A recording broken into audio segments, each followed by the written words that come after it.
to us. Well, welcome everybody. This is Strong Island Live. I am LA the Boss. It's Wednesday night, 10 o'clock, a couple minutes late. Apologize for the tardiness, but we are in the building. We are live. I got my ladies with me. I got Jamie Grace. I got Miss Chrissy. What's up, girls? How you doing? Good evening. Happy Wednesday. Happy Wednesday. It's hump day. Yes, it is. Middle of the week. It's almost over. Thank God.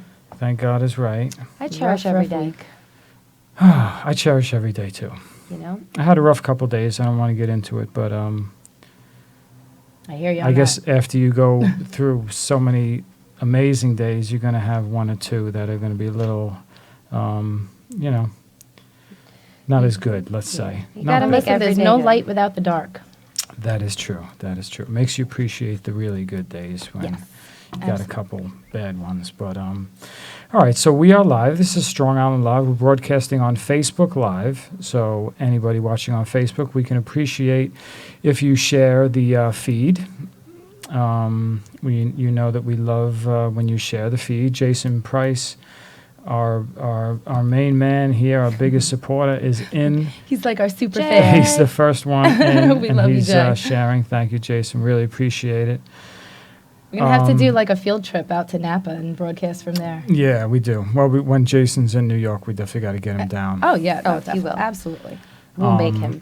We're excuses. also broadcasting the audio portion of the show on the TuneIn Radio app. So worldwide, you can download that free TuneIn app, search Strong Island Radio, and you can check us out there. So, like I always so all say, you people driving, no excuses. that's right. No, I was just about to say it. No excuses. You can catch us everywhere. So, we got a great show tonight. We have our guest tonight, which we're going to bring on in a little bit, but it's Debra Markowitz, and she's a very talented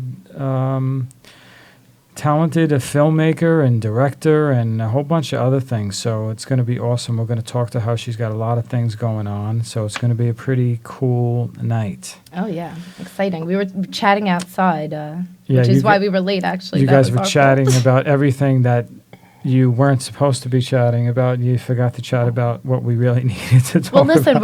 we're Geminis, and then we found out that I she's a know. Libra, so it's kind of like, the duality and all that, we got carried away. I know. And then It was a good chat, though. You put three women together and you'll... Well, we have to get to know each other before we have her on. You got to have, that connection. And I she's an gotcha. incredibly interesting person, so Yes, I'm excited she for is. our viewers to... Absolutely. She's very she's good, an awesome example and role model for a lot of girls coming up and who want to be, in the entertainment business. And she's going to definitely, be a good inspiration for a lot of young ladies. Are you lost? No, I'm not lost. No, he was getting distracted because Jason asked what the bottle of wine was, so I lifted it for him. Ravage. Ravage. It's a dark red I'm blend gonna from ravage California. You. All right. Oh, again with the Ravage? My God. Why, did we have that last time? Yeah, you did. Don't Yeah, you we remember? did, See, I don't yes. remember anything. Yeah. Listen, just like you've had a bad couple days, I've had a rough time too. Listen, You know what? Whatever doesn't kill you makes you stronger. Absolutely. And I have to say, Grandma went back in the hospital. It was supposed to be a routine thing. Of course, whatever can go wrong does go wrong. And she literally lost her mind over the weekend. Wow. But it's back with a vengeance. And, it was like just the craziest thing. Literally, we thought that like she had a stroke or something and was gone. And then they did all the scans and everything came out okay. And she woke up and she's good Awesome. on the mend. So it was... Thank God. Yeah, but it was really scary for a couple of days there. So, she's like literally the toughest cookie I know. That woman has survived like some of the craziest things. So, today was good because I got to see her actually, take the walker, and she was like running laps around her unit. She's still in like the step down Grandma, unit. chill out, Grandma. But listen, what's crazy is Like, she's Grandma, in, you gotta in take care of yourself. she's in the step down unit in the ICU. So she's not even like in a regular, unit. And she's like, you know what? I want to get up and walk. You got a walker or something? Well, so they get her the walker God and she's everything. walking. And they're like running after her, like, Claudia, slow down. She's like, no, I'm getting out of here. Well, So God bless her, you know. God And thank bless you, Grandma. truly, thank you, everybody who sent prayers and love and positive energy. There is something to be said for the power of prayer because last year she was on her deathbed and I had so much support. It was incredible. And I mean, I truly believe it's made all the difference. So thank you. I really appreciate it. Awesome. It reminds me, I saw a meme on Facebook the other day, something like, please stop praying for my grandpa. He's acting like a young man when nobody can control him or something like that. So we got so many prayers that he was just couldn't be contained. oh no. Well, that might be what happened with her because, I mean, she was literally, she's like, you know, can we go out of the unit? And he's like, no, we can just keep on going around here. So let me ask you a question. I haven't seen it because I heard about it and I did not even want to look. Has anybody seen the Facebook video? I didn't watch it. I didn't refuse watch to it Yeah, watch see, it. Gus did. yeah. A lot of people I know Because watched it. Gus likes watching all that crazy stuff. I heard he's about convinced it. it's fake. No, it's not fake. I didn't see it, and I did not want to see it. This guy just, I don't know, what was going on, but poor just his elderly mental man illness, got- like social, not severe even that. What bothers me is that mental social media illness. has become a platform for people to do things like To- this to and become famous, and yeah. advertise it and Yeah. become famous and martyrs or whatever they call it. I mean, I remember years ago when that Tech Institute. Remember the kid? Virginia Tech. Yes. It was actually the And biggest mass they killing. actually wanted him. They wanted the papers and the media to stop showing his picture because that's kind of what people out there think. Like, they don't care and they want to murder, they want to kill, they want attention for the wrong things, and they think that they'll get it that way. Clearly, It's- this is a platform now for them to do Yeah, it. to get famous, whether it be for 5, 10, 15 minutes, but people are doing this crazy stuff. But this is what I wanted to just talk about just briefly. I don't want to get into it too much, but I was listening to a program today on the radio, and they were talking about the family of the man who got murdered. And basically, when this guy disappeared, and the manhunt was on, they were trying to find him. The family was publicly pleading for him to turn himself in, and they were saying that they forgive him Yeah, I saw that. and they wanted to give him a hug. And I'm blown away by that because, and I'm going to push religion out of the subject, but I also want to bring up the murders from that kid down south Oh, yeah. who murdered The Baptist church. Yes, Dylan, whatever his name is, Dylan but Roof. he killed all these people, and those people within like days forgave him. And then there was the Amish murders. I forgot when that happened, and this whole community went to the family of the person who was the murderer, and consoled the family and told them they forgive him. So this is the thing. It's like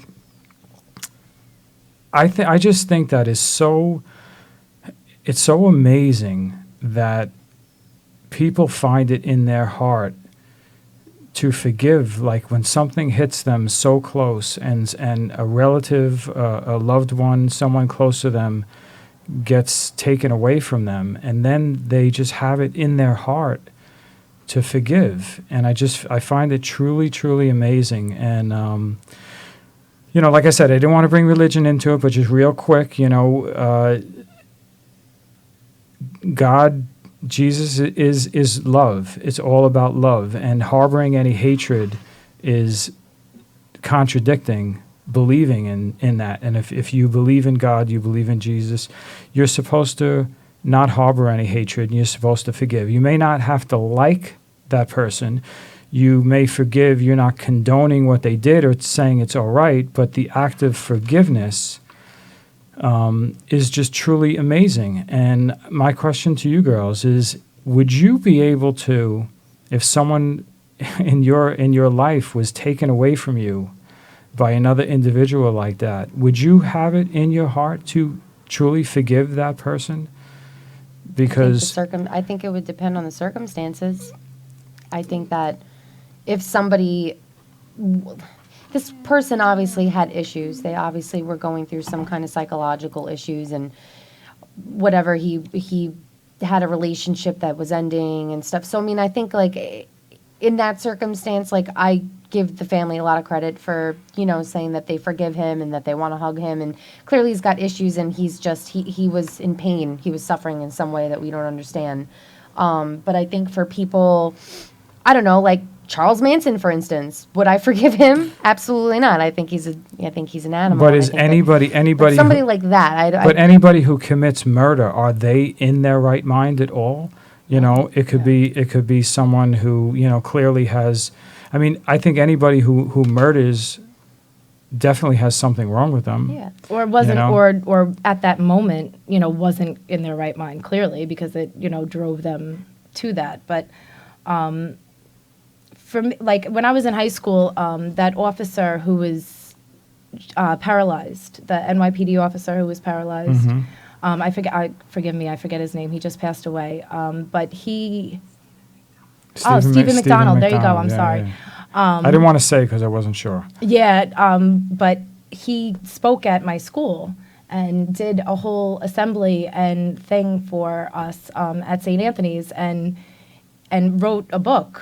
I think it was Why Forgive, and the entire speech and assembly and presentation was that, you know, yes, forgiveness is you know, acting, you know, in, you know, godly ways and all that kind of stuff. But forgiveness is not about them. Forgiveness is about you. Exactly. It's about you not letting them Your hold inner that peace. power over you, that they already wronged you. They already took something so great from you. So how dare they take your happiness? Yeah. And not only that, but also somebody in that kind of situation, they need more love because clearly, you know, they're not getting it in some way, or, you know, I mean, with the exception of literally mental illness that, you know, some people just can't help. You know, people that are driven to hurt other people are hurting themselves. You know, so it was a really eye-opening experience, you know, because I used to hold grudges and, you know, all that kind of stuff. And, you know, I still do. I remember everything. You know, and it's very, very hard to not feel resentful sometimes, but I always forgive. Yeah, because the whole idea is because if you're harboring and holding on to that hatred, those feelings, you're never gonna be able to live your life at peace. Yeah, and it eats at you. I mean, it literally causes stress and breaks down your body. And actually, it's crazy. I saw this like a meme not too long ago, and that was attached to like this whole story. And long story short, a young man wound up killing another young man, and in court, when the first young man was being sentenced as a juvenile, so he would get out for this, you know, murder, manslaughter, whatever it was, the mother of the murdered victim went up to him and said, "I'm gonna kill you."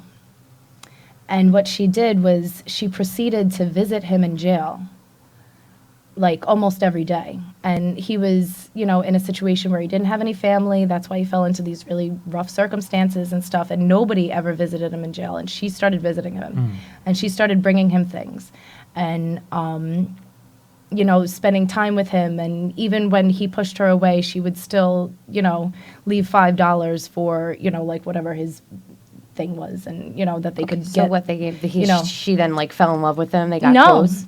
no. Well, what happened was he started changing because there was somebody there that cared about him and was and, you know, giving him that attention and that love and that essential respect. When he was getting out, he, you know, was saying, "I have no place to go," and she invited him to stay with Crazy. her.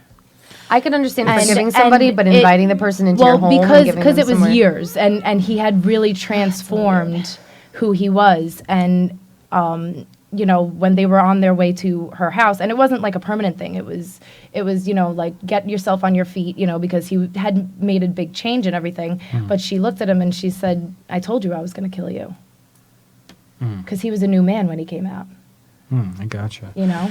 Yeah, you know, it's amazing. And like you said, Chris, I mean, it's one thing to forgive, but then to start, you know, bringing that person in your life. Oh yeah, and making I them a wouldn't be part of that your life. strong. It's definitely. I could forgive you from afar and send you Well, love and wish you that's well. the whole but- idea. It's like when you're forgiving somebody, it doesn't, you're not saying that, okay, it's okay what you did, or, I like you, but it's the act of forgiveness so you can move on.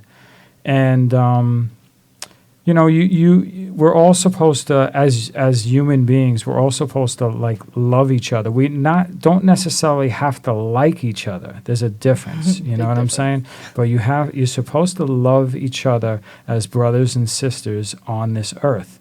Now, you may have people in your life that you don't like and you don't care for, and that's totally fine. But I just find it amazing. When I heard that today, I was just like blown away, and it's amazing how, because I don't, like you said, it would matter the circumstances. I feel kind of the same way. I don't know what I would do, but I just find it absolutely amazing how someone could have that much love in them to be able to forgive them and, and move on with their lives, So I heard that, and I was just really, really blown away by that. So it's a great example of what we need more in this country right now. yeah, love. Love is all you need. And acceptance. Love and acceptance. I agree. So let's get to our guest. Okay. So there, that was just something I just wanted to bring up, All right, so now, Shaker, could you bring in the picture-in-picture so we can put... Got me wanting to freaking light a campfire right now and sing Kumbaya. Love everybody. You're supposed to love everybody. I don't. Yeah, well, you should. You'll get there. I'm a forgiving person, though. Let me tell you, I've been burned many, many, many times by many people, and We've I all think been even burned. yeah, I mean everybody has. But like, I'm the kind of person that I will forgive. I don't forget. No, you but don't I have to forget. That's the whole thing. You don't have to forget. Because you I have to forgive learn more from easily it. than I should. But as far as a murderer goes, Yeah. I don't know about that. That's a little more difficult. Yes, I agree. All right, so our guest tonight, and how should we address you, as Debra or Debbie? What would you prefer? I don't care. You don't Deb. care? Debbie's She's very- fine. Deborah's fine. Okay. Doesn't matter. So, I have all your information, and it's quite impressive. And I'm definitely was looking forward to having you on the show. And can you just basically just give everybody, because we're going to go through everything about you, but give everybody a basic idea of who you are and what you do overall, because we'll get into the details, but let everybody know, what you basically do. Okay, well, basically, I think I've been on almost every end of the film industry in some way or another over the last almost 30 years. Okay, about 29 years ago, a little bit longer, I created and continue to run the Nassau County Film Commission as the Nassau County Film Commissioner, also Executive Director of the Nassau Film Advisory Board. Then about 20 years ago, this coming July, 20 years, I'm one of the co-founders of the Long Island International Film Expo, also known as LIFE, L-I-I-F-E. Is that the one in the Hamptons? This is actually in the Belmore Movies, which okay. the historic movie theater that's directly north of the Belmore train station. And we started at the Malvern Cinema. We had a few other locations. We finally really settled at the Belmore because the location is perfect. It's in an old historic theater. And basically, I started with Anne and Henry Stampfel, and we just show hundreds of independent films from all over the world. So that was 20 years ago, July 13th to the 20th, longislandfilm.com if people want to look at it. And probably around 5 years ago, somebody contacted me to get a certain actor for their movie because they knew that I knew a number of celebrities. And I don't generally read scripts, but he really convinced me to read it. And I just said, you have the wrong actor. And he said, well, why? I said, because it's just not this actor. So he said, who else do you know? So I sent him a few reels of actors that I knew, and he's like, can you get these people? And I said, well, we can ask. I mean, I don't know. I've never done this before. So I got him a couple of actors for this movie. The director was Peter Bongiorno, Mike Cross-de-Bear. And he was so happy with what I sent him that he said, would you be my casting director? And I said, all right, well, I've never done it before, but there's plenty of things I've never done before that I did. So I ended up casting it, and he made me a producer. And first film, and we ended up getting into Flickers, Rhode Island, which is like, an Academy Award nominating film festival. So after that, I wasn't going to cast again. I just, okay, cool, I did it, life is fine. Wasn't 2 weeks later after we finished that I get a call from a friend of mine, Kathy Cato, who runs the Queens World Film Festival, and said, I know a filmmaker who has a feature and she needs help casting. I'm like, oh God, oh, for you, I love you, I'll read it, sure. And 10 pages into it, I just said, this is like the best thing I've ever read. Writer, it was a movie called Living with the Dead. Christina Vertugian is the writer and the director, and I'm like, okay, you had me at the first flashback. So then all of a sudden, I'm a casting director besides, the festival director and the film commissioner. And then I just kind of decided that I wanted to see what directing was. So I had written a short film called The Last Taxi Driver. My computer crashed. I rewrote it. I showed it to a friend of mine who just said, you have to make this. I'm like, well, I don't know how to make a movie, but okay, there's plenty of things I haven't done before. Well, and at least you had the connections. It wasn't like, you were starting completely from scratch. Exactly. So I'd seen enough films. Colleagues. I'd seen films come through the film festival, and there was a group of young filmmakers. Their company is called the Majors Productions. I'd seen films come in from them. They were just, some of the films were when they were still in college, and they were just getting out of college. And I said, all right, if I hire them, I don't have to pay them a lot. Yeah. And so I ended up directing The Last Taxi Driver, which ended up winning a lot of awards, which I think is hilarious. But clearly meant to be. Clearly meant to be. And I wasn't going to do that again. and then I just kind of woke up one night in the middle of the night at like 4:30, crying my eyes out over this one dream. And I'm trying to remember what it was about. And I'm like, oh, okay. As I'm remembering, I'm like, that's supposed to be a movie, I think. So I get up and, my boyfriend, now husband, is sleeping in the other room, and I'm in the other room in my office writing. And 2 hours later, I had the first draft of Leaving, which is now on Vimeo, actually. So I'm like, I'm going to do this again. And I did. And then I did By Blood after that. And then I just can't stop. And then people started hiring me to direct their movies. Well, so it's hard to give you a simple example of what I do because I do everything. So when you first initially started, what was the first thing that you did in the business before writing and all that stuff? Because you said you've been in it quite a while. Well, the film commission's almost 30 years. Oh, really? Yeah, Okay. that I'm doing that now. And the funny thing is when I went to college, I went to Nassau Community College to start, and I started off as a drama major, and I went, I'm never going to. I did too. And I said, I'm never going to make a living at this, so I switched to business. And then, I don't know, 10, That's why I 15 went years education. later.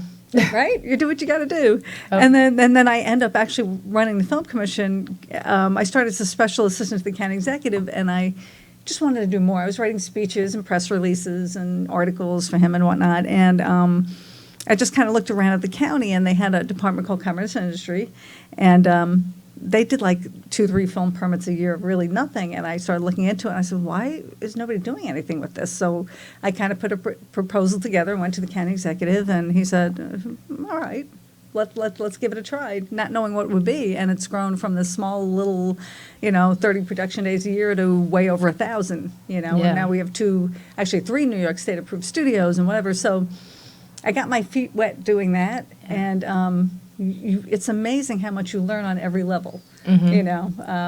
Some people if being on set is like watching paint dry. I always find it fascinating because there's so much stuff to see how it all comes together.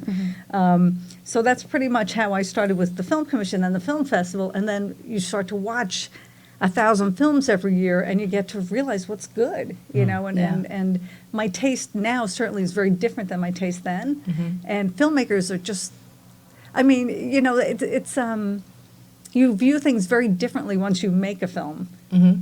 Before, because now you'll sit there and go, why did I do that? Oh, it's like, they forgot a shot.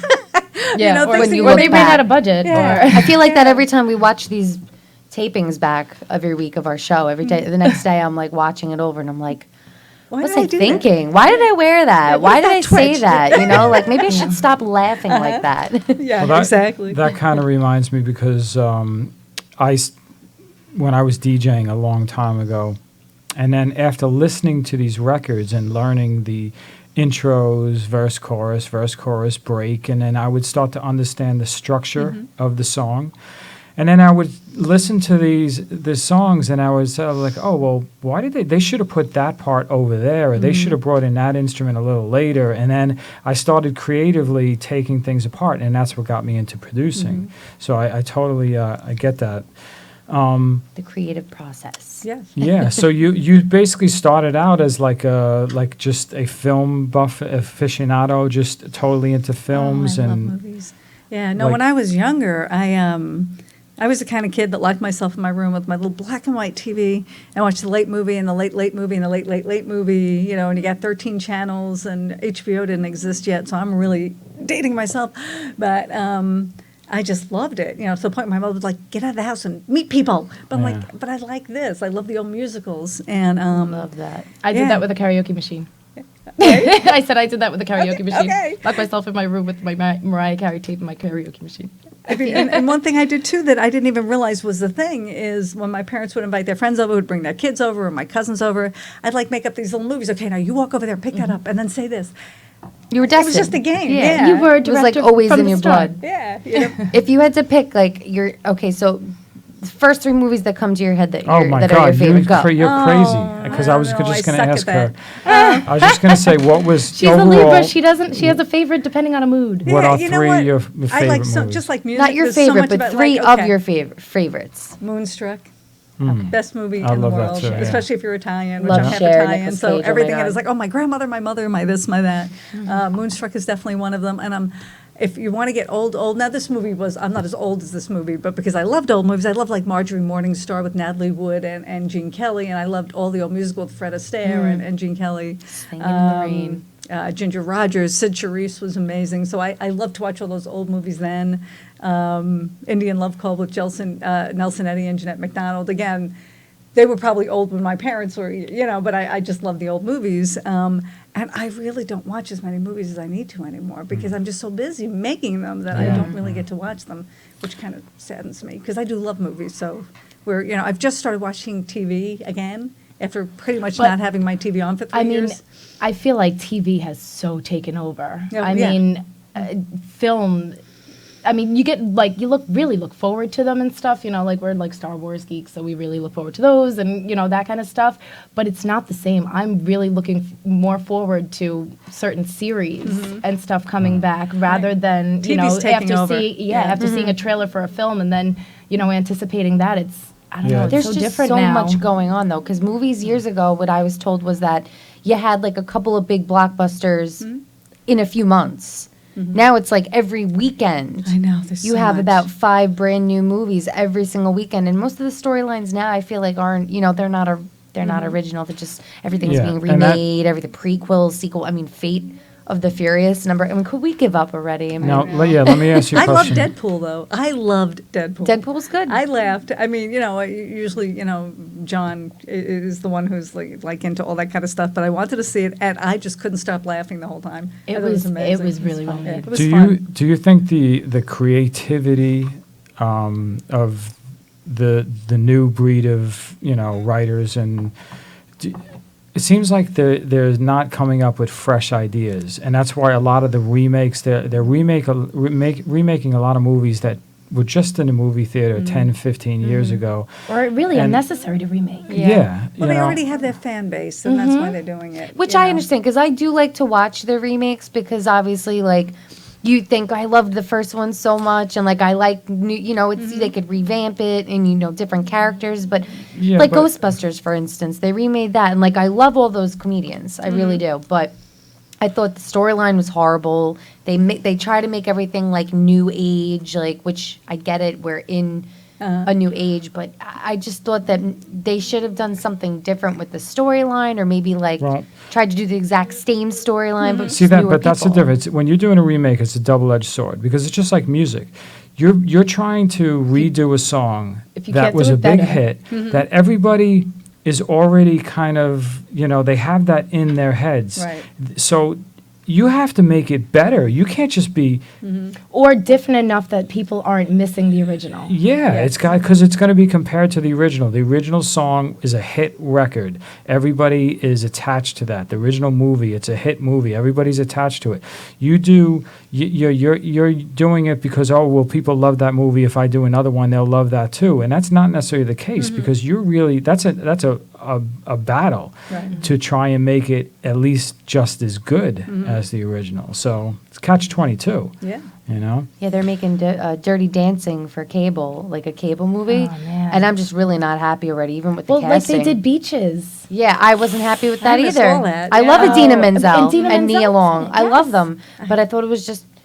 I just feel like if you're gonna do a remake, it really, for me, has it to be has much to 5 minutes. stay true to the actual story, like, or what you remember from the first movie. I don't know. For me, that's just like a killer. It's Like, hard, yeah. you know, Annie. I thought it was cool that they mixed it up and they did like, you know, they did it different with like, you know, the girl that played Annie and like Jamie, but just like the fact that like Jamie Foxx was like this big mogul, like this internet mogul running for I just, the way that they did a lot, and Cameron Diaz, the worst Miss Hannigan ever. I just, Cameron Diaz. Was yeah, in that. played Miss Hannigan. I mean, actually filmed out here, and I did some of the permits for it, but I never saw it. Yeah, I didn't. I thought that a lot of it, like, I love the old ones so much because I grew up singing Annie and like wanting to be her in the movie, but you know, just like things like that, like when they steer so far off of the original, that's when I feel like, ugh. Like, you know, there's so many things that were so great about the first one, which Well, made it great. That how can you even top that? Exactly, that's what makes it hard. All right, so let's why don't we put up the poster for the first movie, which is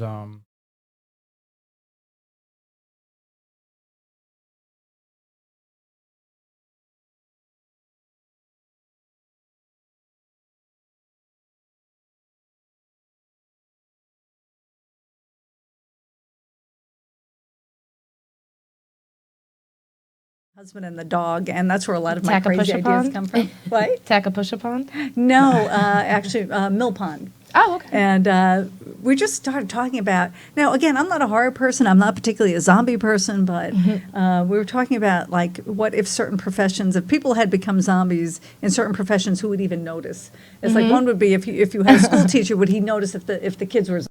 If you know, had some people in court and the judge was a zombie, would they ever figure it out? And then we just came up with this idea of the taxi driver. It's like, what if the only people left were zombies? You know, but he was just so stubborn, he wasn't going to give up his license. And you know, it's so I came up with that idea. I wrote it, and then it was, okay, what do we do? Do I just like get a bunch of people to do this, or do I get a name? And if I get a name, then we got to raise some money. And that's Robert Clahessy from Blue Bloods. He plays Lieutenant Gormley. And I'd cast him in a few things already at that point.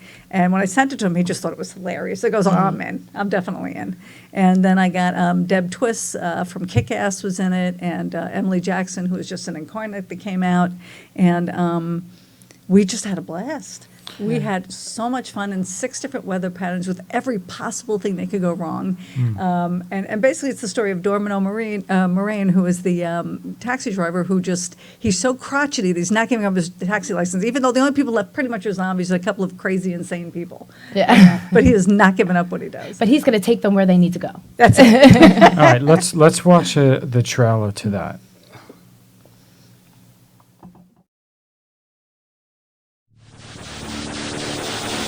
The country continues to be in a state of emergency. How are you still out here?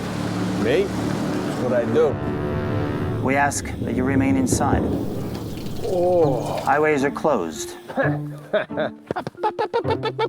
There is no public transportation. Hey! A new world awaits us, Just open the door! and we will survive. Freaking deadbeats. Be safe. God bless you, and God bless America.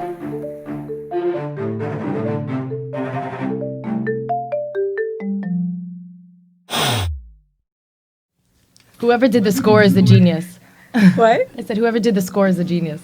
Oh, yeah, that was Taylor Bradshaw, he is a genius. Yeah, I Just open the door. So when did you do that? When did that come out? 2014, I think. Okay. Oh, we're in 17. Probably 2014 is when we did it.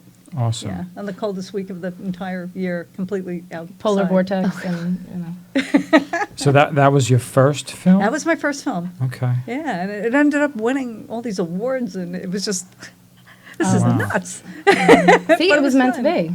Yeah, I All right, guess. so if people want to watch that, they can go to Vimeo and stream it right there? It's not on Vimeo yet, but it will be. Okay. So if they go to Intention Films and Media is my website, and then if you go into films, you can go to Leaving because that's the first one that's out, and then as the other ones come out, they'll all be on there.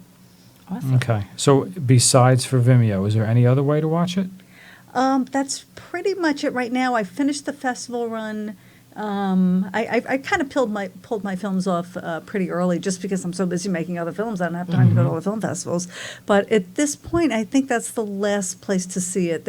We were at a lot of different film festivals, but the last one was Asbury Shorts that Doug LeClaire runs, and the cool thing about that is that's been around really long, and he only plays like 25 films a year, so he picked this, so that Oh, was wow. just really Yeah. cool. Yeah, awesome. Okay. So is it going to be like released? Oh, yeah. It's just a matter of, I was going to try and hold out to Halloween, but I may not. Because somebody Okay. suggested, it'll be really great. I'm like, yeah, I'll just put them all up there because people want to see them, you know. Yeah. So I probably will do that. Okay. So the other one was Leaving. You did Leaving first? Was the very first? No, I did or- Taxi did- first, and I okay. did Leaving, I want to say maybe 3-4 months after, but Okay. because we were working on so many films, the people I work with, that they were both done within like 2 weeks of each other. All right, let's put up. Oh, we don't have a poster for Leaving, but let's watch the trailer. I don't know what happened. I don't know if you gave me one, but It may not have okay. come out. Let's watch the trailer for Leaving. You know it's not healthy to keep going back, Emily. It's not fair. I didn't do anything wrong. How can people heal if you don't give them the space they need to get on with their lives? I've given them space. I've given them too much space. I look around. Everything's changing in some way. Nothing lasts. Even stone starts to fade. I would never hurt my family. You think it's easy for your family? You popping in and out when you miss them? It wasn't your fault. Never thought it was. I just feel like they're not gonna even remember me. Like this was never real. I'm just gonna disappear. You can't ever disappear. I just want to stay. Can I please just stay?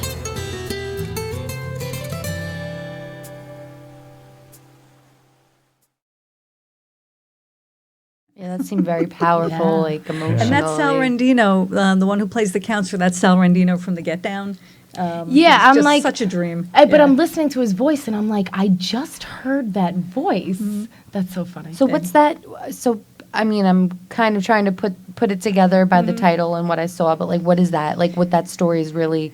What's the meaning behind her? Or what genre? Well, she's just, because I don't want to give away too much either, but basically she's someone who needs to leave her family, but she can't make the final decision to do that. Gotcha. And so she keeps coming back, and her husband keeps taking her back, but the kids are also getting hurt, and it's just so heartbreaking. And Molly Ryman, who's just so stunning, I mean, she's won Best Actress awards all over the place for this. Yeah, She's just- she looks a lot like Jennifer Garner.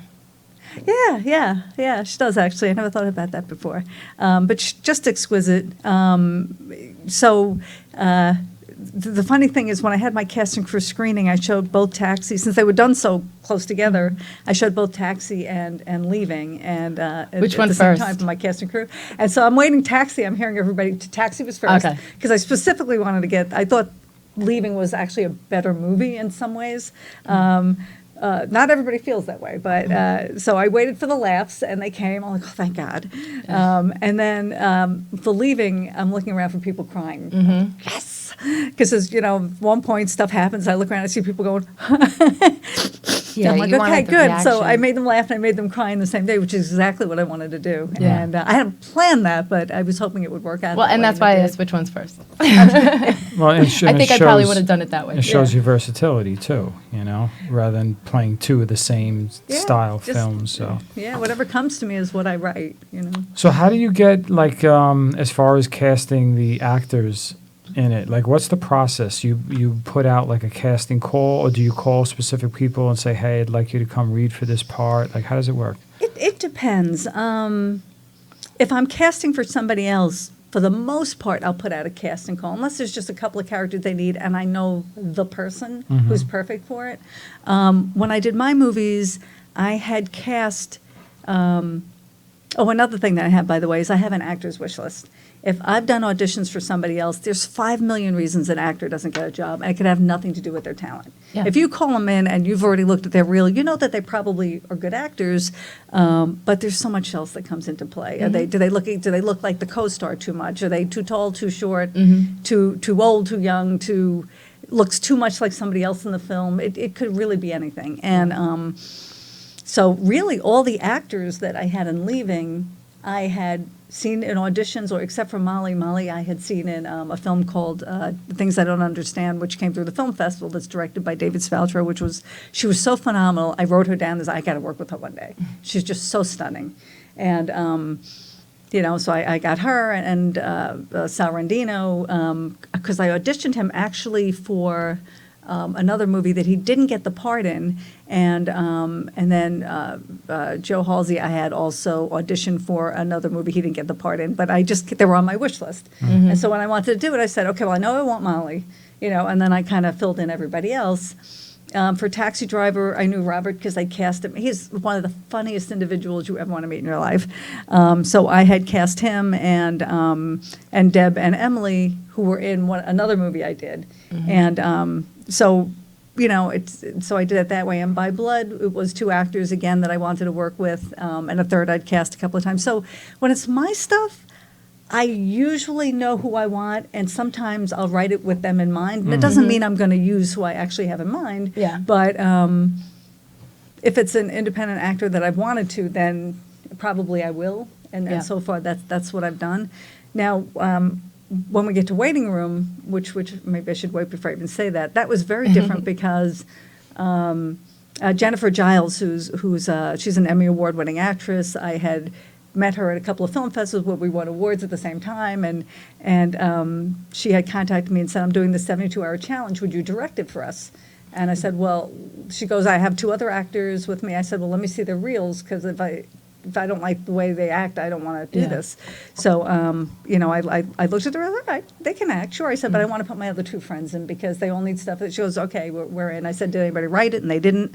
So kind of by looking at the actors, I kind of put the story together in my mind, but I couldn't write it yet because we didn't have the theme. So, when we got the theme, I'm like, okay, this can work. And then I wrote the Waiting Room. So I'll talk about that more later, but, that was just thrown at me kind of. I'm curious, because these are independent films that you don't have huge budgets. So when you get some of these actors, like, how do you get them to take on the role and not be compensated as much as they would normally? They got to really like it, like they want to. It's either that they were doing you a favor or they really, really love the film and they just want to do it, it's from about their the heart. art sometimes, yeah. Yeah, I mean, I think it's both. Like Robert Clohessy, I've cast in so many things. And, I mean, of course, he could just be saying this, but he always says Taxi was one of the best things he ever did because he got to have so much fun. And I paid him. And we had to have a car, pick him up and, whatever. But he's...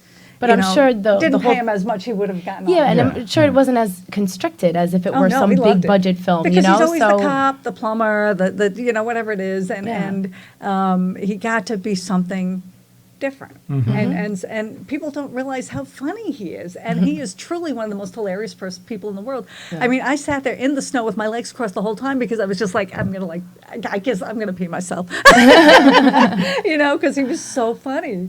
But so I would actually probably cast him more than I've ever cast anyone else because he can do almost anything. Yeah. And he's so good at it. He's so great on set. So yeah, he loved it. And because if you also have a relationship with the actor and they know that they trust you, that you're not going to put them in something cruddy or whatever, you have a good shot of them just signing on. But it helps if you know them, and because, again, I've cast for so many other people that you do get to know them. Doesn't mean they'll always do it, but I have a pretty good track record so far. Awesome. All right, so the other film, By Blood. Okay, let's put up the poster for that and just give us a little. This is actually still in the festivals. This has one more run. I'm going to pull it right after the next screening, which is at Hang On to Your Shorts Film Festival, which is in I think it's in Asbury, New Jersey. And I have the date. The date is on the site, or I know that I gave it to you. But that'll be the last time it's screened. It's up for actually 3 awards. It's up for, can I say, Best Ensemble, I think Best Director and Best Short. And then I have 2 of my other scripts are up for awards there as well. And then that's going to probably go within a couple of weeks after the screening. That's probably going to be on my site. Great. Okay, awesome. Sorry, I'm so gonna have to let's- binge. Yeah, let's watch the trailer to that one.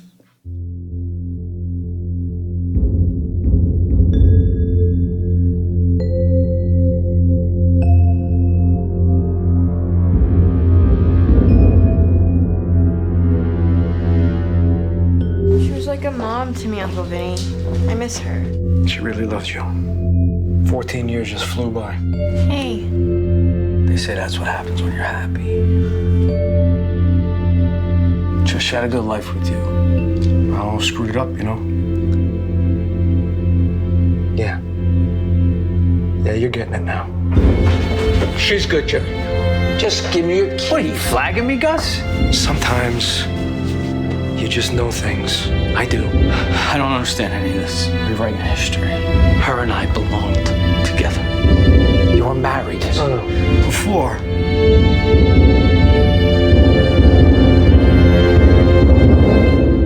So what happened? Everything. Everything. And nothing.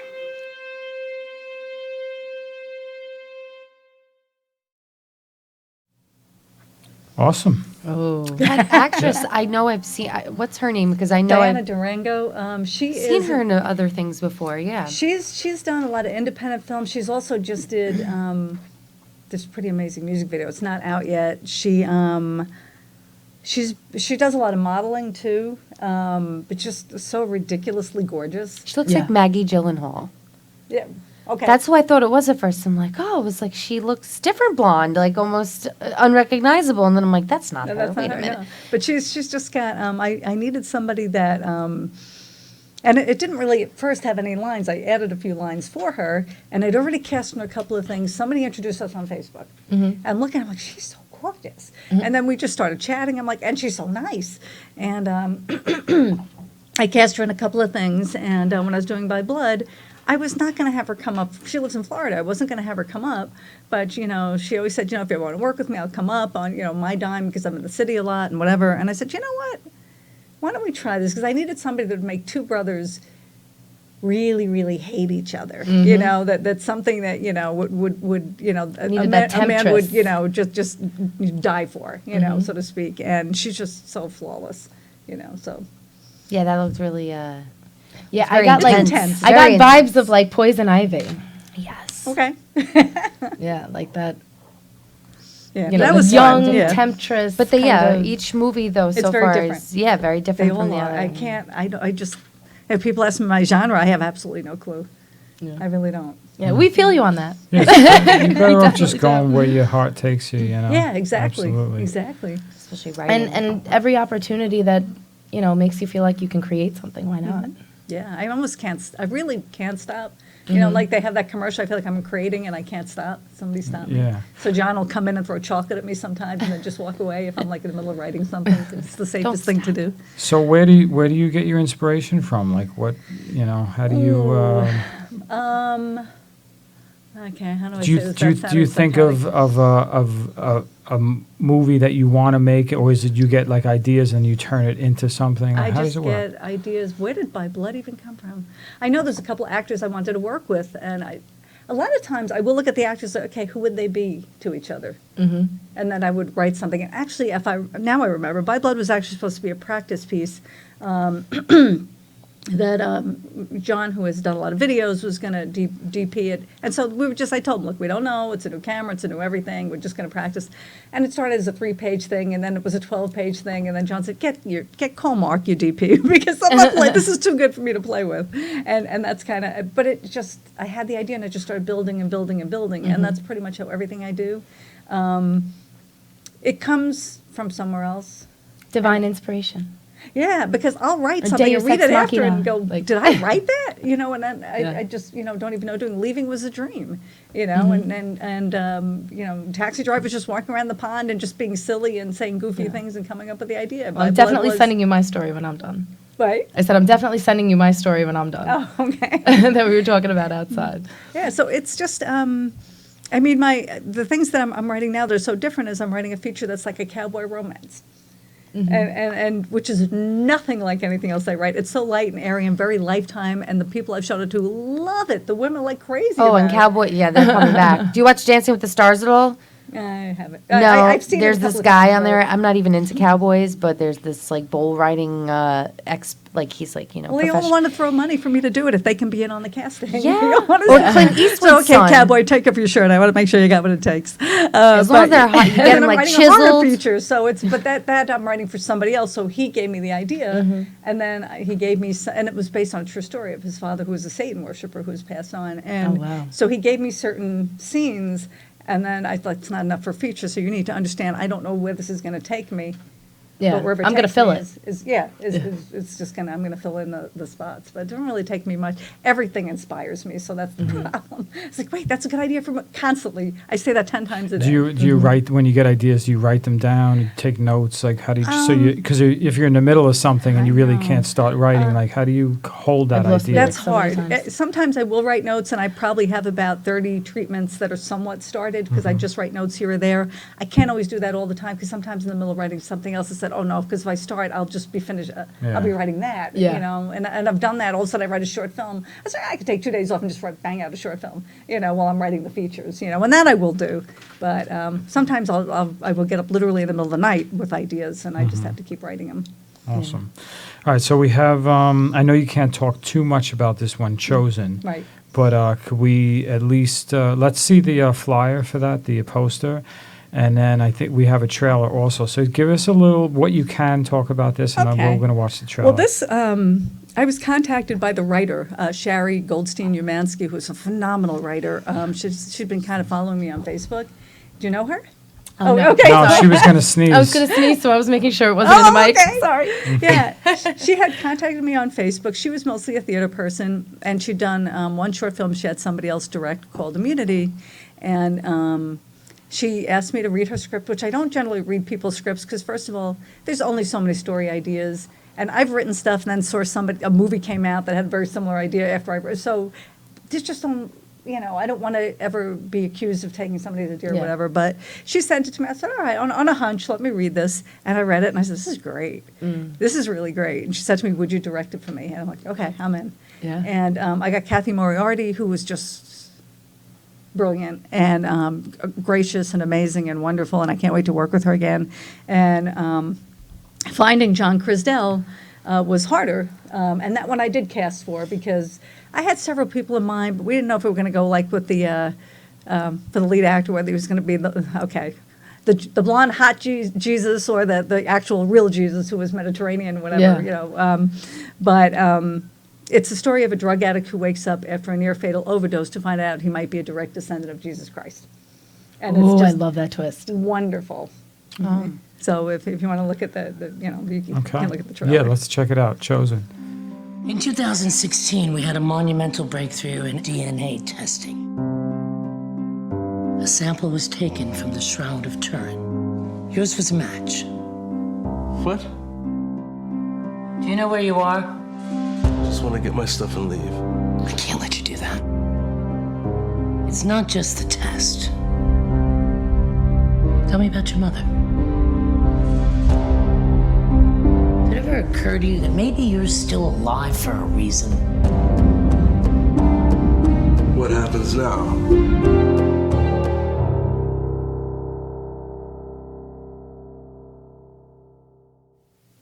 Oh, man, I got the chills. Yeah, and I love the Shroud of Turin. I've been watching so much stuff on that. It's amazing.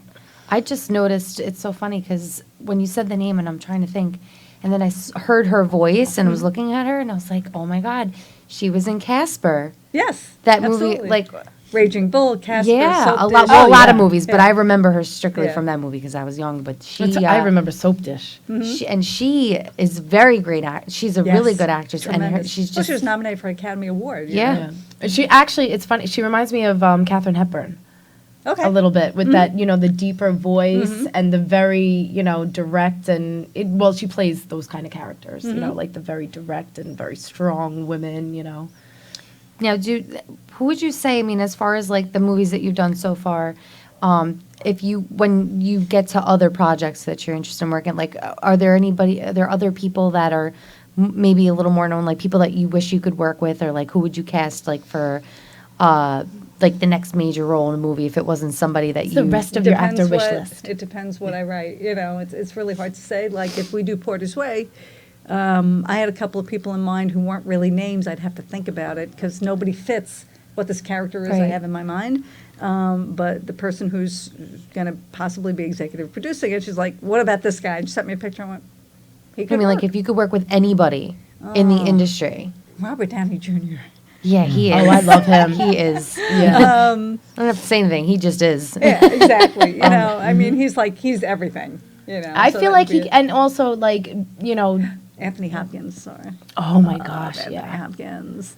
I was gonna say Pacino would probably be one of my big wish lists. Yeah. But for some reason, I just always get Robert Downey because I just think he's just. He's Well, he could do everything. anything. Yeah. I mean, you know, even just knowing his like personal history, it's like you know that he can reach any, you know, piece of that he needs to portray. Like, Yeah, And he's of course, hot. like Meryl Streep. I mean, you know, Oh, yeah, of it's just course. people that, you know. I always like Edward Norton. I always thought love was an Edward. Oh, amazing yes. actor. Yeah. What was that movie that he played in?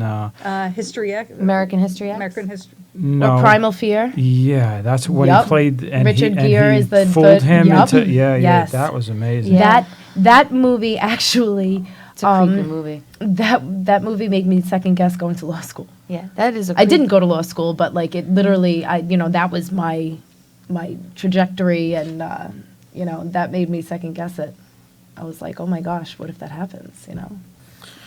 All right, so for those just joining us, we are with Debra Markowitz. She is an award-winning writer, producer, director, casting director in the movie business, and we've been watching some awesome trailers of some really cool movies.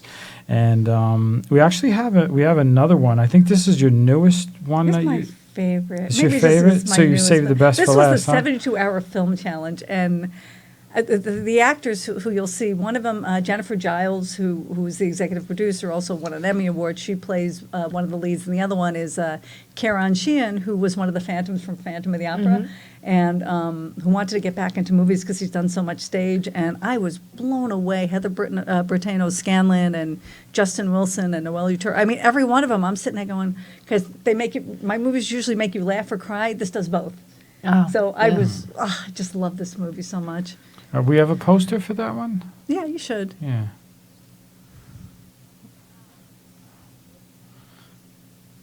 Now, who's the actress right there? The Jennifer is to the left, the Okay. brunette. She reminds me of you. You know, everybody says that. When I watched Everybody this says clip that. earlier, I thought that was you in the film. Everybody says, yeah, I hear that That's a fi- lot. and she which was is the really one who interesting. approached you about She doing did this approach challenge, me, yeah. right? Yeah. What was it? Make a movie in 72 In 72 hours? hours, you had to, okay, I'm trying to figure out, you had to shoot it. They changed the rules that you had, they gave you the theme a week before, so you had a week to write it, which I wrote in 2 hours. I guess that's me. Yeah. And then you have 72 hours to shoot it, but we only had enough money to shoot it for one day. So Thursday, it started on a Thursday, but it snowed, which we wouldn't have been able to shoot it anyway, and some of the people were from out of state. And then, so we shot it Friday, it was like a 12-hour day.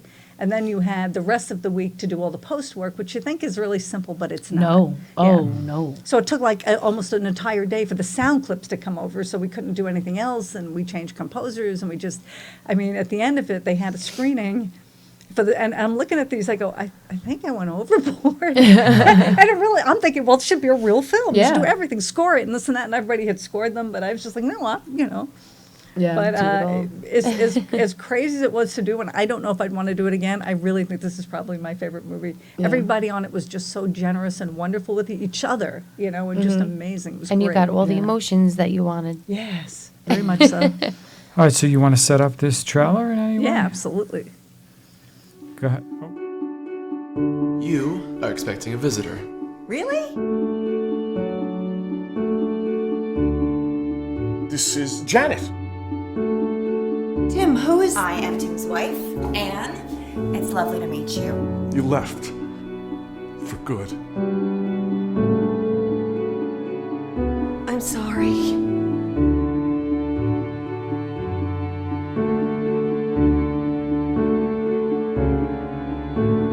separate when we go to Earth to learn our lessons, but when we leave the waiting room, we become one again.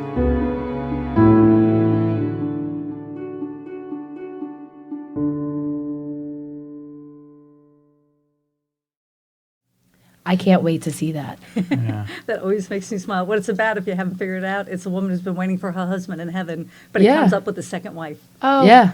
Oh. So yeah. it's, Ooh, that just gave me the chills. Yeah, no, like I was like, I'm sitting there watching, and because honestly, and not to make it personal or anything, my grandfather just passed in November, and he was married before he was with. He's my step grandfather. I mean, he's not. He's my papa, but you know, he was married before he was with my grandmother. He was with my grandmother for 43 years. So, but his first wife, I mean, he was devastated. Like, I mean, it was true love, you know. And then he was so lucky to find it again. I mean, unbelievable. But like, I laughed and I was like, you know, I said to my grandmother, because she's having some health problems too, I said, you know, you better stick it out, because he needs some time with Dottie up there. You know, like he just saw her again. Like, don't you be rushing to get up there and, like, you know, take it over again, because, you know, you may find that you may have to share him Well, when you that's get what I there. think about the end of Titanic, when she goes up to the Titanic heaven after the whole life that she lived and, like, had, you know, married again. And I'm like, of course she's going to be with him at the end in heaven. That's just how it's meant to be. These actors, oh my God! But Like I that's said, gotta they were be a so great- and the energy was amazing. And I mean, it was. I mean, just a couple of funny stories. Once we did, once I wrote the script, Jen had asked me, because I told her I don't raise money anymore. You know, you raise money, we'll do it. And you know, she said, "Do you think it's crazy to do a reading?" I said, "Well, let me see if we can get everybody, and we'll do it," which was brilliant to have the time to do that. And I was the first person at the studio, and the next one in is Kieran, and he comes in, his eyes are bloodshot. I'm like, "You're crying already?" All right, he goes, "Oh, they'll do the whole feckin' thing," because he's like, "The whole feckin' I'm just crying." And as we were shooting it, you know, he came up to me at one of the last scenes. He goes, "Could we possibly switch these two scenes?" He said, "Because once I start crying, I'm going to look like a train wreck." Yeah. And I mean, it's heartfelt. You know, because I could just cry from the beginning to the end, but I obviously can't, you know, Yeah. so just pick a couple of scenes and I'll just make sure I only cry during them. And Justin, who was hilarious, the gentleman with the beard, he just said, "Anybody needs crying, just send for him. Just no other actor, just send for him. You know, any crying you need." And of course, Heather was brilliant.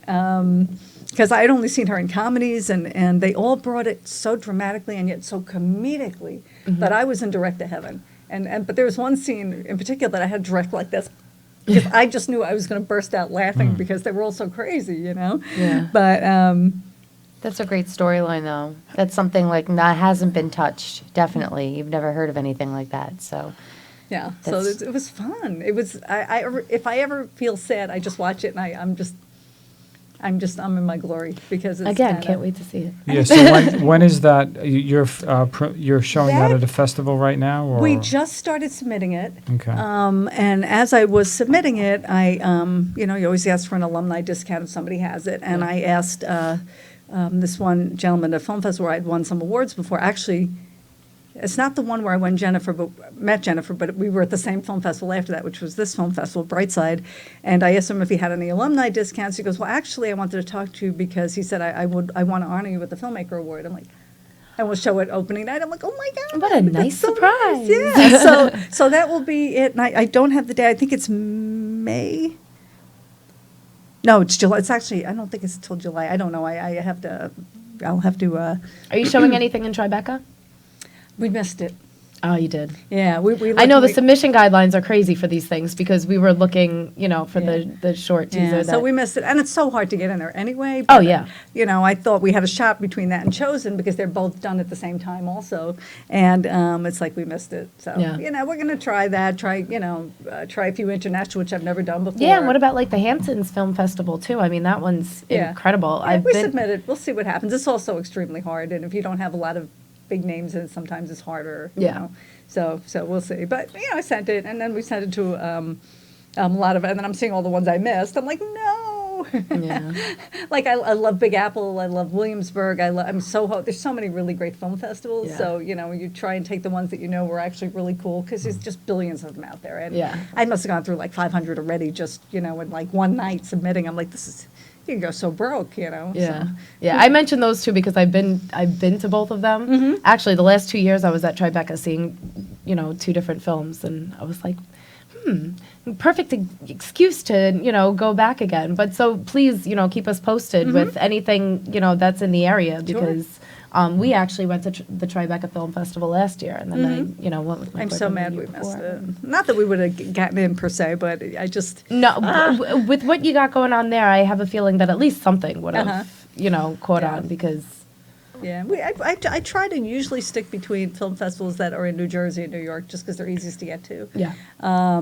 But as Jen wanted to try some from one in Texas and one in California. I was like, all right, but you're going. If I can't, it's just how much money can you spend on Yeah. these things. But I would like to go if it gets in because we submitted to some bigger film festivals. So I'm hopeful. I'm cautiously hopeful. And you never know where it'll go. You don't know, yeah. You don't Have know. you ever had a really frustrating time trying to get a scene with an actor and you just couldn't get it, or it just took forever, or no, everything? No, there's only one thing that happened. No, there's been a lot of mishaps in odd ways, which I usually call happy accidents, because usually it means something good that will happen. But like with Taxi, we got snowed out of our locations 3 times. And even though the day we filmed, the next day we were snowed out of it, so it did a lot of, well, let's shoot over there, and then we were losing light at one point, and it's just like, okay, we got to do this really quick, so we're doing it right here, and things like that. From our makeup person got food poisoning, and one of our zombies got mugged at gunpoint, and just everything that could have happened, and then we were expecting a blizzard. The one thing that happened that was very, very frustrating to me is when we were doing By Blood, we had ordered some equipment, and my DP calls me the day before, and he sends me a picture of a box that's all banged up. He goes, Deb, the Ronin came, and it's banged. I don't know if it's going to work or not. And he called the company. If the company said it doesn't work, we'll reimburse you. But meanwhile, we've done all our shots according to be able to get in very tight and whatnot. Yeah. And so we're getting ready to shoot. Of course, it doesn't work. And then we're trying to, I direct like I think most directors probably direct, which is by monitor, because you want to see exactly how it's going to look on the screen. And we have 3 monitors, and none of them worked with the camera. I'm like, oh, just kill me. So they're trying to make it work. And then finally my AD, Mara, comes up, and she basically said, production manager, who's John, production manager says we got to move. It's 2 hours we're playing with it. And I said, all right, we got to do it. So luckily I had worked with Mark Ryu, who's my DP before, and so I know he gets what I want. But he's also got this little frame. I was going to say, did you at least have the little one? Yeah, but I couldn't see because he's Yeah. looking at it. And so I kind of trusted his judgment, and it wasn't until weeks later, because now he's gone on to other things and I've gone on to other things, and I'm watching it, and I'm like, we didn't get something. And it's not that we didn't miss the scene, but something Missed the we shot needed that to you see, wanted. Yeah. we didn't get. Now people grew, changed their hair and gained weight, and it was just like, I'm just dying. I drove everybody crazy for a month. I drove them crazy. Robert LaRosa was my editor on this, and I'm just like, okay, well, that doesn't work. Try this. Try. It's not going to work. I don't care if it's not going to work. Try it. Just try it. Well, try this. Okay, we'll take this clip, that clip, and I just made everybody insane. And then once it was over, they went, oh, that works. Yeah, creative editing. But it was, I was just so frustrated. I said, I'll just throw the whole thing out. Because if it can't be better than the film before, exactly. If it's not Yeah. something that you want to put your name on and Yeah. promote and be proud of, then Yeah, and I knew the acting was amazing, and and I just didn't want to, but it ended up working. Yeah. Because editing is like crucial part. An That's editor could make or break a movie. Oh yeah, without question. Yeah. Even Taxi, that's when I really learned the value of amazing editing, because there was one scene I wish we had done differently. And I'm like, oh, what are we going to do? Because I didn't do it. And Robert just said, okay, well, how about, he made a whole scene that didn't happen. Yeah, I was going to say, creative shots and, And in Waiting Room, sounds and there's all a that scene kind of too, so we knew with Waiting Room, we had X amount of hours to do this in one day. It should have really been a 2-day shoot. And so I sat down with Mark and John, and we just kind of said, all right, well, what could we do without? because we can't take it from every act. We just can't do it. We don't Yeah. have the time. And all right, well, okay, we'll get everything. And there was one scene, very important scene, that just wasn't. It wasn't bad, and most people probably wouldn't have gotten what my problem was with it, to be honest with you. But I just said, and sometimes I look at it and I didn't even get it, but sometimes I looked at it and I'm like, I was like, there's nothing wrong with it. I said, I know there's nothing wrong with it, but It's a personal thing, yeah. Yeah. And what he ended up doing was just putting a slow-mo, a little, like holding a scene for a few seconds longer where you wouldn't even know that it was slow-mo. And then it took us to where we wanted to be, but it was just like I was making him crazy. Like, there's nothing wrong. I said, I know there's nothing wrong Like, with no, it, but I need a pause there. yeah, I need something because this is how I want it to end, and because Mark Ryu, the DP, actually also edited that because my regular editor was on another film job, and and it came out. I'm so happy with it. Awesome.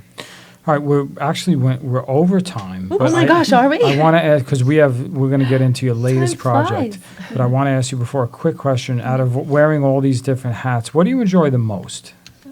Oh, I'd say If you had to choose, like, listen, you can't do all these things. You need to pick one Writing. and do it for the rest of your career. Writing it? Yeah, writing it, and the reason I like to direct is because I want to make sure the stories are told well. Exactly, because you could write something, you give Yeah. it to somebody, and it's like, that's not really Yeah. how I envisioned it, you know? Yeah. So, but if I could only do one thing, it would be writing, without question. Okay, awesome. All right, so we're going to talk about your current project. Let's put up that first flyer there. And this is a new I'm so excited about this. new one you're working on, a couple of guys. This is a series? or This is a okay. pilot for a series. Okay, for a television series. hopefully. Okay. Awesome. And tell us a little bit about it. And you have a fundraiser that's associated with this? Yeah, Or May 15th. I'm doing something different because there's only so many times you can do Indiegogo. And of course, you have people who come in and throw you a few thousand here or there, but a lot of names in this. And it's basically a story of two men that fall in love. One, and they're both in their later 40s. One is a divorce attorney who's kind of had a really kind of stoic life, and he got married and had kids and didn't come out until he was much older. And then the other one was kind of this wild and crazy musician who kind of has been there, done that, done everything, and he's ready to settle down. And the two of them meet in a record store. And and just how it takes off. It's such a lovely story. And Sal Randino from the Get Down's in it, and Lucas Hassel from the Blacklist. And so I was trying to figure out a way to raise money that would give somebody something more. And so I decided, well, why don't we just do the table read in a public forum? So basically, they're going to be on book, which means they'll have their scripts.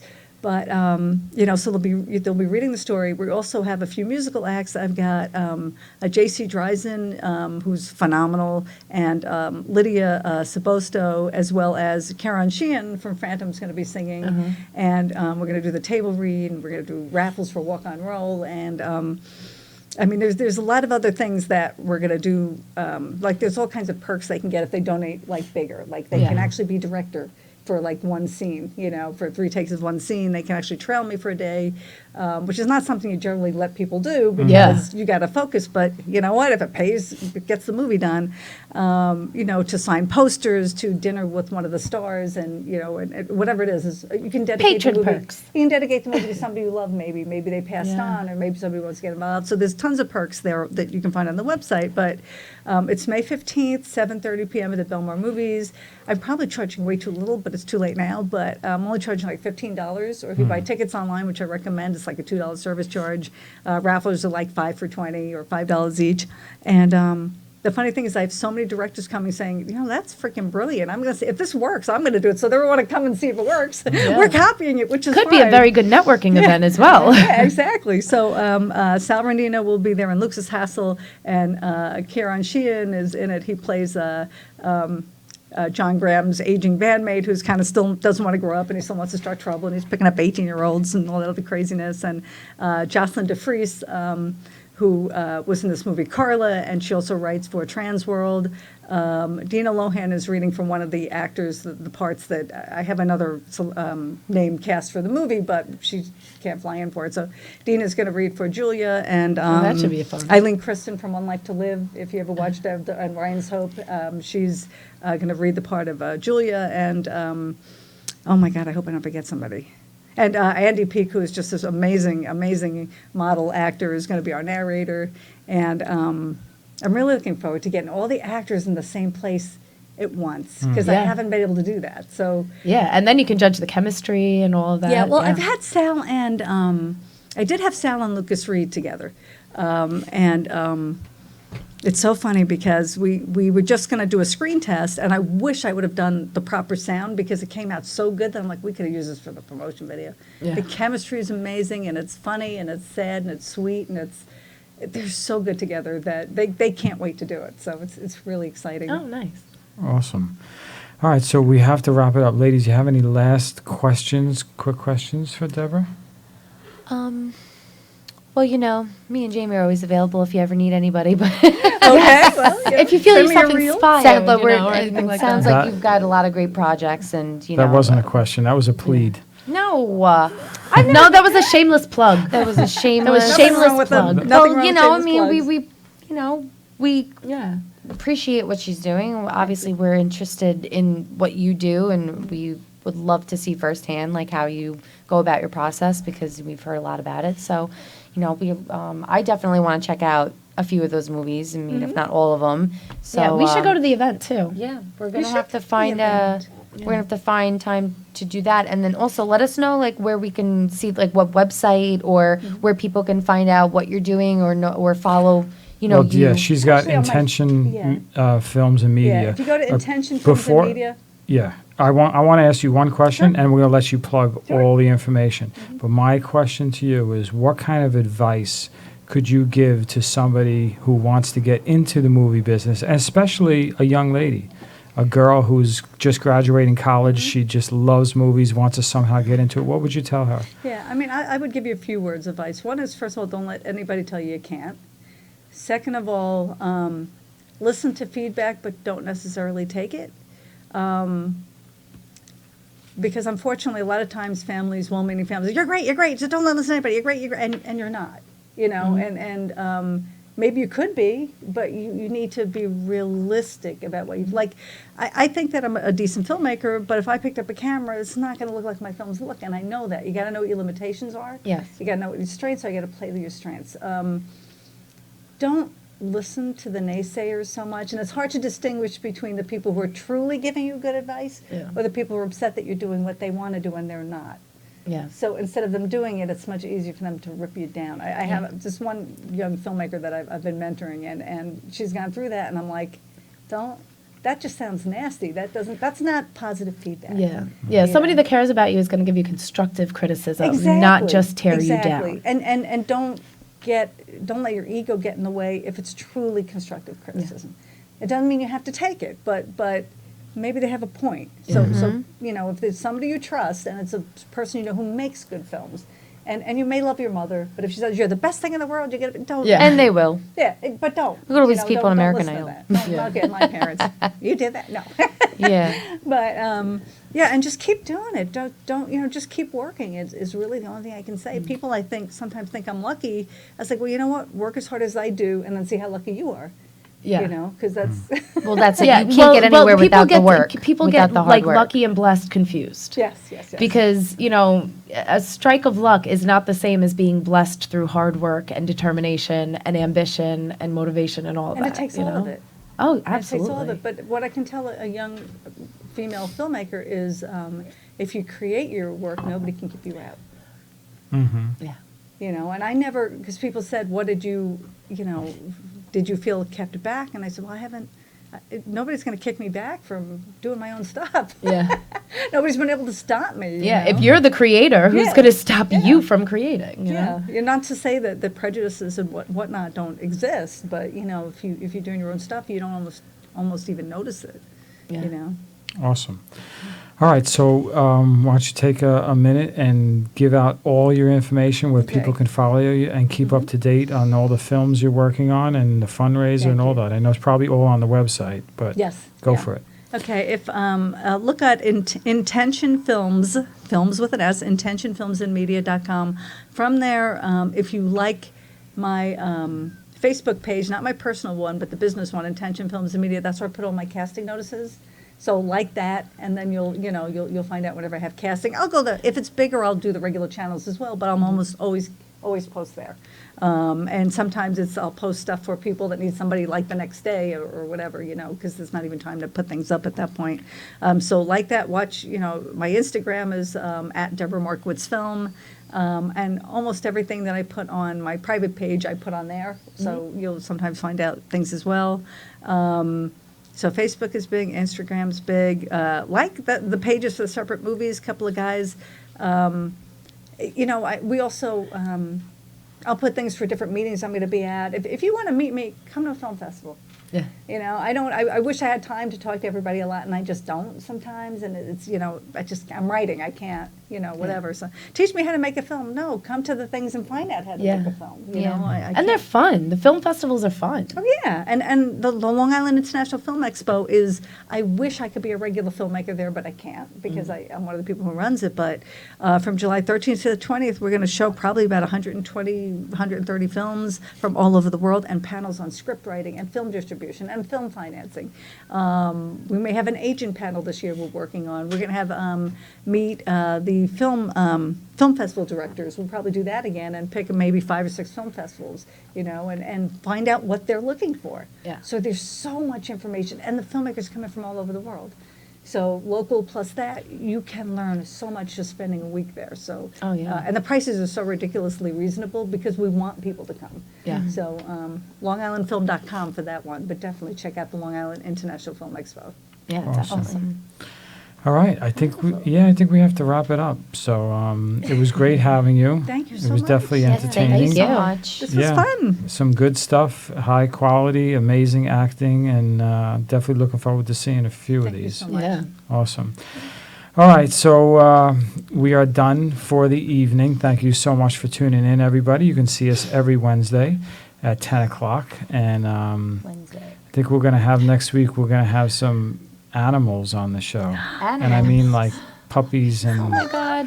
and all sorts of goodies. You can come and This is hang. a problem. You can come and hang out. Sure, you could definitely come back anytime. But yeah, we'll have you back regardless is in he- the future because when you come up with new projects that you want to promote, we'd love to have you back and hear And about once them. you figure out what festivals you're going to be in, Oh, then okay, we'll have sure. to, Sounds put that great. out there and all that kind of stuff. All righty, ladies, are we good? Yes, we're good. Okay. The wine is Fantastic. hitting me wonderfully. Oh so. boy, I didn't have any wine tonight. Yeah. Well, I had other but I'm sure you're issues. feeling nice anyway. It's all Well, right. with We'll all have the a beautiful Benadryl bottle I'll of take. white for you next week. Oh, my we Just a little we love allergy. you. We love you, boss. But that's why boy. you have the professional mic block and Exactly. See, they don't even know No, that. no, We that's didn't why. even have to say It anything. just, for all who don't know what happened, I had an allergic reaction before the show, and my lip is like swelling crazy. I think it's starting to go. I feel no, it's. it looks much better. Yeah, it was does like- much better. I feel it's starting to go down, but yeah, that was insane. I don't know what happened. It just happened out of nowhere. Say, but that show Futurama, that's what you looked like. You looked like a character from I'm Futurama. telling you. I Oh was my going to say, it God. looked like he got only half of a bad lip job. Like Kylie Lip Kit, no bueno.